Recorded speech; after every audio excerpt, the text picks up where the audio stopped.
Hey, New Life Church, I'm Pastor Joe. I'm here with Seth Weaver, who is now on staff with New Life Church. He works with the children's ministry and the children's volunteers. So if you're ever a volunteer or want to be one for kids ministry, you'll meet and run into Seth. But his story, him and his wife Ashley, their two little girls, moving to New Life Church is a pretty cool story. So tell us about the story. Yeah, so it was 2010. We attended a Desperation conference, my wife and I. Fell in love with the church, really, and it was the first time we had felt called by God to do anything, I would say. Where are you from? New Mexico. Okay. Yes. So we came up with some of our church staff there, felt like we would end up here eventually, and so it was 2015, January this year, that we felt released to go.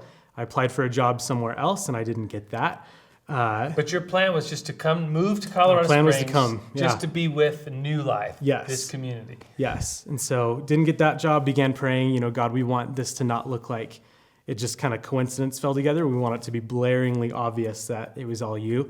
And so came here, I didn't have a job for a month. We found out we had a place to live. We were living a week before you got here. A week before we got here. We had all of our stuff packed and ready to go. We got an invite to live in a friend's basement the week before we came. That's a lot of faith, considering you have two little girls. Not many people excited about that part for us, but it was awesome how it worked out. I got the job July 28th of this year with New Life Kids as the volunteer coordinator. Awesome. And tell me another piece. So you go to the service New Life Friday night. Yes. So how has that been attending that service? Yeah, so attending that service, what really stuck for us and what we fell in love with was it felt small and it felt really intimate, very closely knit. Everything from, message to worship to, again, just the community of people. We love it. Yeah, well, let's praise the Lord for the Weaver family, them coming to New Life, them getting involved with New Life Friday night and finding community.